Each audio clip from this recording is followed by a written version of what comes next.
আসসালামু আলাইকুম রহমতুল্লাহ। বন্ধুরা, আপনারা দেখছেন যে অনেক দূরে অনেকগুলো মানুষ দেখা যাচ্ছে। আসলে মূলত কী কারণে এতগুলো মানুষ এখানে জড়ো হয়েছে আমি এইমাত্র শুনতে পারলাম যে একটা হাত পা বাঁধা লাশ উদ্ধার করে মর্গে থেকে নিয়ে আসা হয়েছে এইমাত্র।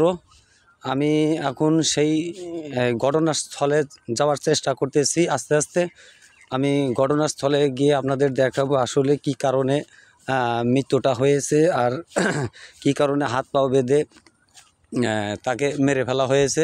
মূলত সেখানে গিয়ে তথ্য জেনে তারপরে আপনাদের জানাবো ইনশাল্লাহ।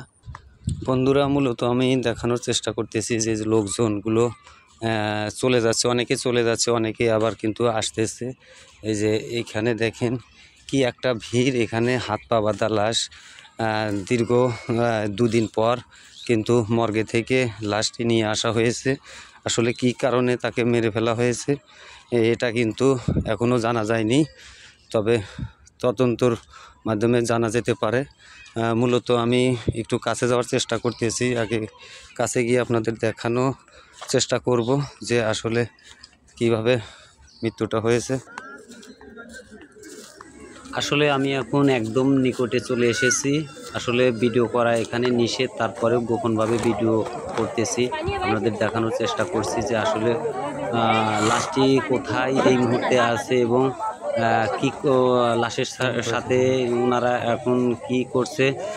ওই যে মূলত দেখতে পাচ্ছি যে সামনে লোকগুলো ওখানে কিন্তু লাশটি ধোয়ার কাজ করতেছে।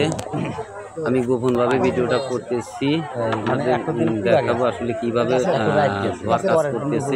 একদম কিন্তু ওপেনভাবে এখানে ধোয়ার কাজ করতেছে। মানে এই যে দেখতে পাচ্ছেন যে ওখানে যে এই যে এখানে কিন্তু এই যে লাশটা এই যে পাইপ দিয়ে কিন্তু এই যে ধোয়া শুরু করে দিয়েছে। মানে যে কাছে কেউ ভিড়তে পারতেছে না, মানে এত পচে এত গন্ধ হয়েছে যে ওখানে কেউ যাইতে পারতেছে না।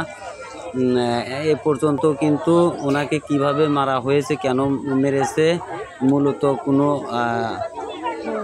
তদন্ত এখনও পাওয়া যায়নি।